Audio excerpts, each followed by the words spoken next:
Sir, ಮಾಜಿ ಸಚಿವರಾದಂತಹ ರಾಜಣ್ಣ ಅವರು ಮಾಟ ಮಂತ್ರದ ಶಂಕೆಯನ್ನು ವ್ಯಕ್ತಪಡಿಸಿದ್ದಾರೆ ಸರ್.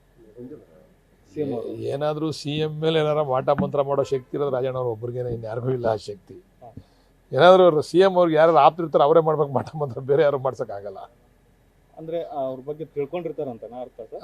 ಮಾಟ ಮಂತ್ರ ಮಾಡಕ್ ಬೇರೆಯವ್ರು ಮಾಡಿದ್ರೆ ಬಿಡ್ತಾರ CM, ಇವ್ರು ಮಾಡಿದ್ರೆ ಅವ್ರೆಲ್ಲ ಕ್ಷಮೆ ಇರ್ತದೆ ಅವ್ರಿಗೆಲ್ಲ. ಈ ಅಧಿಕಾರ ಹಂಚಿಕೆ ಅಂತ ಸಂದರ್ಭದಲ್ಲಿ ಈ ತರದ ಗಂಭೀರವಾದ ಆರೋಪಗಳನ್ನ ಮಾಡ್ತಾ ಇದ್ದಾರೆ ಸರ್. ರಾಜಣ್ಣ ಅವರು ಮಾತುಗಳನ್ನ ನೀವು ಅಷ್ಟೊಂದು ಸೀರಿಯಸ್ ಆಗಿ ಪರಿಗಣಿಸಿದ್ದೀರಾ ಅಂದ್ರೆ ನಾನು ಅದಕ್ಕೆ ಉತ್ತರ ಕೊಡ್ಲಿಕ್ಕೆ ಸಾಧ್ಯ ಇಲ್ಲ. ಮಾಟ ಮಂತ್ರ ಕ್ಯಾಶುವಲ್ ಆಗಿ ಹೇಳಿದ್ದಾರೆ ಅಂತ ಕಾಣಿಸ್ತದೆ. ಅವರು ಜನರಲ್ ಆಗಿ ಮಾತಾಡಿದ್ದಾರೆ, ಅಷ್ಟು ಬಿಟ್ರೆ ಆ ಥರ ಮಾಟ ಮಂತ್ರ ಮಾಡಿ ಅಧಿಕಾರ ಕಸ್ಕೊಳ್ತಕ್ಕಂಥದ್ದು, ಅಧಿಕಾರ ಕೊಡಿಸ್ತಕ್ಕಂಥದ್ದು ಆ ಕಾಲ ಹೋಯ್ತು. ಈಗ ಯಾವ ಮಾಟ ಮಂತ್ರ ನಡೆಯಲ್ಲ ಈಗ.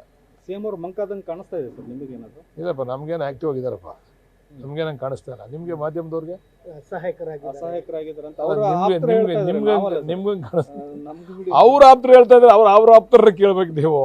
ನಾವು ಕೂಡ CM ಅವ್ರ ಆಪ್ತರಪ್ಪ. ನಮ್ಮನ್ನ ದೂರ ಮುಳುಗಿದ್ದೀರಾ ನಮ್ಮನ್ನ? CM ಆಪ್ತತೆಯಿಂದ ದೂರ ಮುಳುಗಿದ್ದೀರಾ ನಮ್ಮನ್ನ?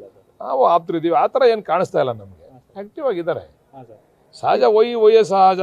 ಅದು ಜಾಸ್ತಿ ಮೊದಲಷ್ಟು ಆಕ್ಟಿವ್ ಆಗಿಲ್ಲದೆ ಇದ್ರು ಆಡಳಿತ ಚುರುಕವಾಗಿ ನಡೆಸ್ತಕ್ಕಂಥ ಶಕ್ತಿ ಅಂತೂ CM ಅವ್ರ ಹತ್ರ ಇದೆ.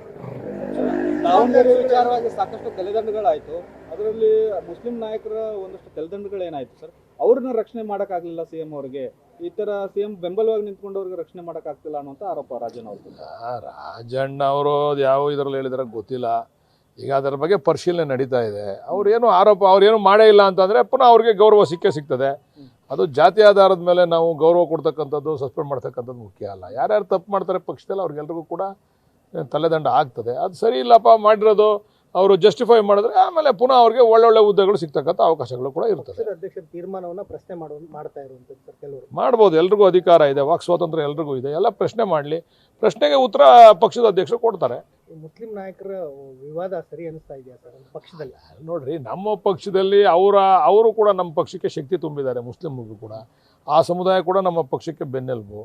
ಅವ್ರ ಪ್ರಶ್ನೆಗಳನ್ನ ಕೇಳ್ತಾರೆ, ಅದಕ್ಕೆ ಉತ್ತರಗಳು ಸಿಗ್ತವೆ. ಹಂಗಂತ ನಾವು ಬೆನ್ನೆಲುಬಾಗಿದ್ದೀವಿ, ನಾವೇನು ಬೇಕಾದ್ರೂ ಮಾಡ್ತೀವಿ ಅಂದರೆ ಅದಕ್ಕೆ ಸಾಧ್ಯ ಇಲ್ಲ. ಬೆನ್ನೆಲುಬು ಅಂತಕ್ಕಂಥದ್ದು ನಾವೇ ಒಪ್ಕೊಂತೀವಿ. ಹಂಗಂತ ಅವರು ಕೂಡ ಒಂದು ಪಕ್ಷದ ಚೌಕಟ್ಟಿನಲ್ಲಿ ನಡ್ಕೊಂಡು ಹೋಗ್ಬೇಕಲ್ಲ. ಎಲ್ಲರೂ ಎಚ್ಚರಿಕೆ ರೀತಿಯಲ್ಲಿ ಪತ್ರ ಎಲ್ಲ ಬರೆದವರು ಹೈಕಮಾಂಡ್ಗೆ ಎಲ್ರಿಗೂ ಬರೀತಾರೆ.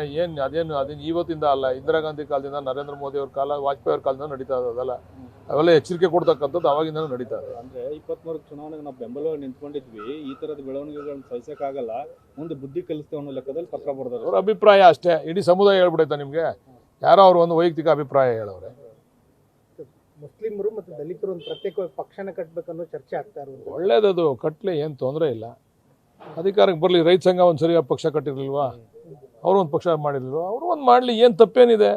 ಜನ ಅವ್ರಿಗೆ ಬೆಂಬಲ ಕೊಟ್ಟರೆ ಅವರೇ ಅಧಿಕಾರ ನಡೆಸಲಿ, ಅಧಿಕಾರ ಚುಕ್ಕಾಣಿ ಹಿಡ್ಕೊಳ್ಳಿ, ತಪ್ಪೇನಿಲ್ಲ. ಅದು ಕಟ್ಟಿದ್ದೀವಿ ಅಂತಕ್ಕಂಥದ್ದು. ಪಾಪ ಇಬ್ರಾಹಿಂ ಅವರು ಸಾಕಷ್ಟು ಪ್ರಯತ್ನ ಮಾಡ್ತಾ ಇದ್ದಾರೆ ಆ ವಿಚಾರದಲ್ಲಿ.